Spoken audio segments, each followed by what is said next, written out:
What it is, y'all, it is your old boy Pilk, and I'm coming back today with a very late update, but we did get some news this morning, and I do want to talk about it. I'm going to briefly cover a few things that we'll go into more depth on tomorrow, but for now, let's get the basics out of here. And the number one thing you do need to be aware of, Undertale Skier is getting a big makeover, and I mean a huge makeover, okay? We're getting a rematch feature, which is really interesting. Basically, if you get absolutely boned on your RNG or something, you can actually rematch. You'll get 3 of them a month. We'll cover that here in more detail in a moment. The exchange lineup is getting modified, so that'll be a 4-star 11 draw ticket. And for me, that works out pretty well because I've been saving a ton of... Basically, every month I only get my 4-star ticket, and then I get my Hero Lights, and that's it. So I'm sitting at almost 10k points. So this will be a really nice addition for me. Refreshing opponent improved. So basically you won't be able to run into the same opponents twice now. Added the feature to check the opponent's party skills. Basically you now check like even more about your opponent. See what they're set to and things like that. I'm not sure I'm a big fan of this. I kind of like some of the mystery and being able to, kind of presume what's going on. But, it is what it is. Matching is improved. I think that is much needed personally. Sometimes when you're on the lower levels, first couple of days, you can run up against some absolute behemoths when, you really are not classed up for them yet. Display improves so that opponent's score can be checked. That's actually another thing that kind of goes into that. And ranking display improved. So, I don't know if that's personal ranking or your opponent's ranking. Either way, some definite improvements that were, I won't say needed, but will be definitely enjoyed. About rematching, you were able to give, like I said, you're able to get 3 rematches each month. It does not get restored every day. It's only restored every month. Rematch can only be done between Little Rookie 3 and Jester 1. If you're above Jester 1, you will not get to rematch. You will not earn medals from rematches. So, we'll have to see how that affects it in the long run when this finally drops. We'll drop a whole video on it, but for now, just know that is the thing. Familia War Game. The makeover is finally here. You can check both your enemies and your parties, your allies' parties, basically up to, it says 8 o'clock here. I'm not sure what that actually equates to. I believe that is just universal time, Greenwich Mean Time or something like that. You can only check your allies' parties from 8 to midnight, and then 12:30 is when they consider to have started. So those are on the East Coast. That's really like 10:30 our time, or is that 11:30? Whatever it is. So there is a bit of a difference here. So at 12:10 to 12:30, you're not able to check anything. Everything's set in stone. Your opponent can only check up to 8 o'clock, whatever that actually winds up being your time zone.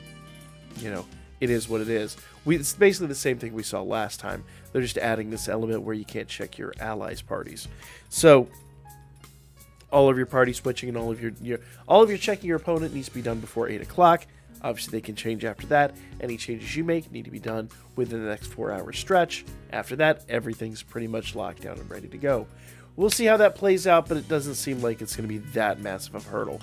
It's very similar to what we did last time with just a couple minor revisions. New event info. Okay, this is the new tail event for the OVA from the third season. And if you didn't watch this, I actually did a review of it. If I remember, I'll put it in the description, but I rarely do remember.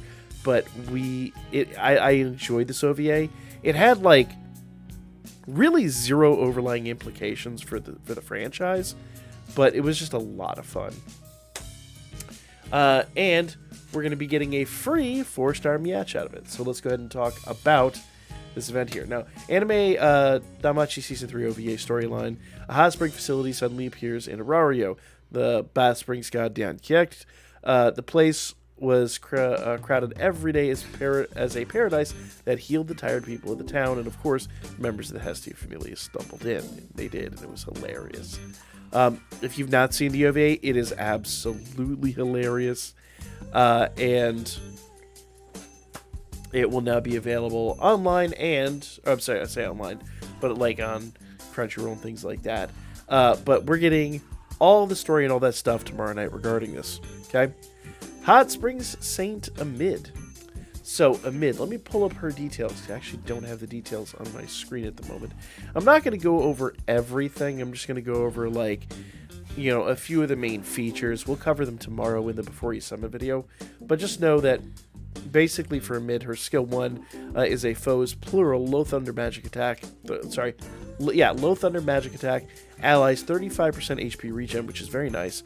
Plus 35% magic agility and thunder attack damage for 4 turns. And foes, plural, plus 35% AoE damage. So if nothing else, she's another really good AoE stack. But it sounds like she might be really good across the board for several things. Because skill 2, foes, plural, super thunder magic attack with ultra on guard rate. Damage 35% per self regen buff. So if you have a good regen buff on your assist, that becomes a really beefy hit. And 4 additional actions, foes, plural, low thunder magic attack with ultra on guard rate and 35% damage per self regen buff. So keep those health regens in play, you'll be good to go. Her skill 3 is actually pretty good. It's a foe singular super thunder magic attack with ultra on guard rate, damage 60% per regen buff, and allies remove ailment and curse. So there you go. That's kind of nice. I'll go over all the rest of the stats tomorrow. Let's move on for now and talk about Daphne. Okay?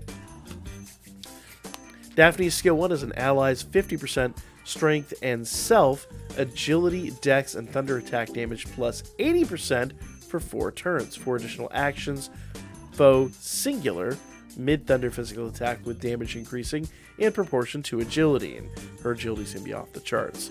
So, that's just skill 1. Skill 2 is a foe singular, fast, high thunder physical attack with temporary strength boost and down 40% physical resist with 25% single target damage. She's really, really, really good as well. Okay? Pardon me. As you can tell, I am dealing with allergies at the moment. My apologies. Skill 3 is a super thunder physical attack, damage 60% per self agility buff, and removes strength and magic debuffs. Now, that only removes strength and magic debuffs on herself from the looks of this. I don't believe that's all allies. Unless something changes between today and tomorrow, I believe that is only a self debuff removal. So do be aware that that is the one kind of weird caveat here. But that is Daphne. Moving on. Let's talk about Naza. Okay? Naza's a fun unit here.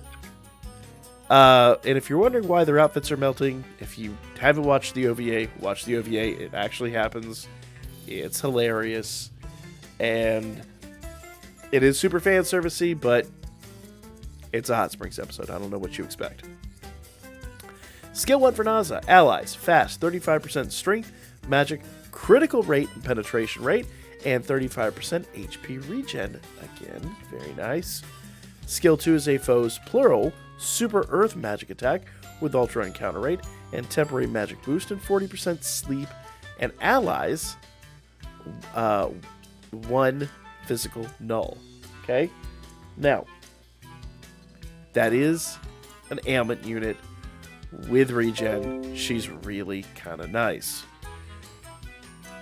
Skill 3 is a foe singular super earth magic attack with ultra penetration rate and temporary magic boost. So, pardon me. So she's pretty good. What's really interesting though, when countering instead of attacking, she will add to herself 1 magic nullification. So 1 magic attack nullification. So in other words, every time she counters, she's going to nullify the next incoming magic attack. So she could be pretty substantial in certain circumstances. We'll have to see how she plays out overall, but she seems really, really, really good. Cassandra. Okay? Now, Cassandra, let's see here. Skill 1 is a allies. Fast 35% strength, magic, critical rate, penetration rate. No, that's... Oh, I'm sorry. That was Cassandra I was reading, not Naza. My apologies. That last unit, it was Cassandra, not Naza. My notes are a bit weird. So the ailment and all that is Cassandra, not Naza. Naza, who we'll talk about now, is 65% strength and agility. For 4 turns, removes agility debuffs and adds 4 additional actions. Foes, plural, low earth physical attack with ultra and guard rate. I'll correct that in tomorrow's Before You Summon video. Just know that what I quoted before was for Cassandra, not Naza. As I am fighting the sniffles, my accuracy might be a little low tonight. My apologies. Alright. Skill 2 for Naza is foes plural, fast, high earth physical attack with ultra and counter rate, and physical resistance down 40% for 4 turns. Allies remove strength debuffs. All allies remove strength debuffs. Then skill 3 is a foe singular, high earth physical attack with high penetration rate, damage plus 60% per self-strength buff, and that could get very substantial. Okay? Diancecht, we're going to get into the assists now. Allies 15% strength and magic with a 100% poison and stun resist, and 30% HP regen. Remember I said you want HP regen? There you go. HP regen assist. That is going to help out drastically. Plus, I've been a little, I guess, harsh on the ailment assists. I do think with as many double ailment assists as they're giving us, we are probably going to see more double ailment in effect here really soon. We've seen it once in 7th zone. I wouldn't be surprised if it was coming back shortly. So you may want to start paying attention to these double ailment assists. Now, Miach, he is the free-to-play, so don't expect groundbreaking things from him. But foes, plural, 10% thunder resist and earth resist, and allies plus 10% thunder attack damage and earth attack damage.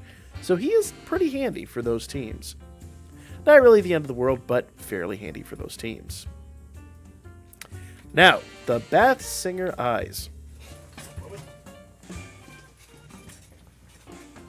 Once again, my apologies, guys. Fall allergies are a beast. Singer Ais, and it's Ais and Hestia, but it's considered an Ais unit. Foes, plural, 15% strength and magic and physical resist, and allies 20% earth attack damage. So that will be a unit for all of your earth teams that we've been buffing for a bit. That will be the unit that you're going to need for all those units. Let's move on. Oh, it's the worst when you have a sneeze on deck and it won't just do its thing. That's literally the worst. All right. Details on the gacha right here. 11 draw, get a new 4-star unit guaranteed on the 1st, 4th, 7th, and 10th draws. That's literally the same thing we've seen with rare exception.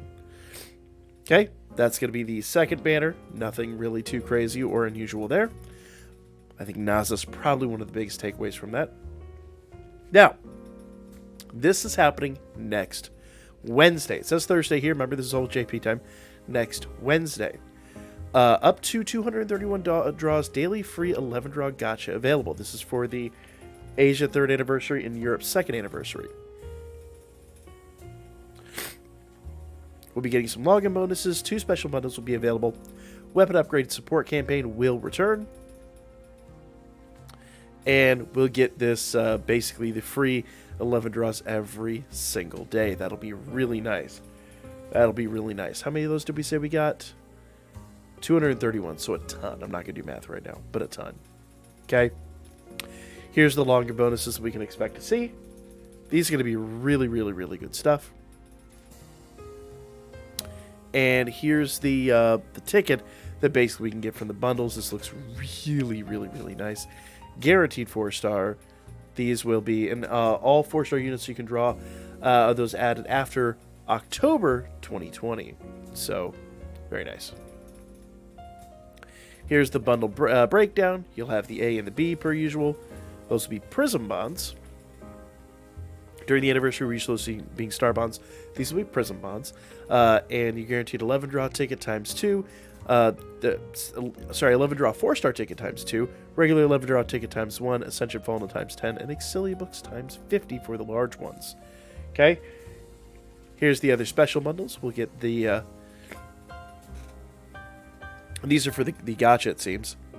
These will be the regular special bundle for the anniversary, and then the mini bundle, which just gives you the 4-star ticket with some Fallen and some Exilia books. These are usually about 300 paid, and they're a very, very, very good value. As expected, 7th Zone's coming back, and we're going to go Taro back for Record Buster. This is all starting tomorrow. This isn't actually next week. I apologize. Things are a little out of order here. Now, this is the schedule for 10/22. That is Friday, I believe. Is that Friday? Thursday. Because login bonuses always kick off on Thursday. So, good stuff, and we're getting some more tickets. That's really nice. Those are great bonuses, so you want to, of course, make sure you log in every day. We already talked about the 24th a bit, but Winter Reverie is finally getting its manga adaptation in Japan, and we're going to be getting a special bonus for that. So that'll be really nice. They don't show us what that is. They just tell us it's happening. So that'll be pretty awesome. 28th. We're getting close to the end of the month. New login bonus. And that one looks pretty sweet. You get Iris or a 3-star ticket every other day. And at the end of it all, there's a 4-star ticket right there. That's super sweet. Plus, on that date, we will have a training war game, which means Family War Game is coming back. So, that gets us up to the beginning of next month when Undertale Skira kicks off. So, and of course, the Iris sales, but that's not abnormal. Whew, that's a lot to take in, guys. A lot to take in. Basically, for this week, what you need to know, we're getting the new Tail, we're getting the new gachas, 7th Zone Otaro Record Buster, and of course, to finish this off, we're going to be getting the Hot Springs login bonus and the Winter Reverie manga login bonus. Everything else is actually from next week on, and we'll cover those in the coming weeks. But for now, that's going to be the video. Like, comment, share all the good stuff. I got to go medicate, and I will see you guys really soon.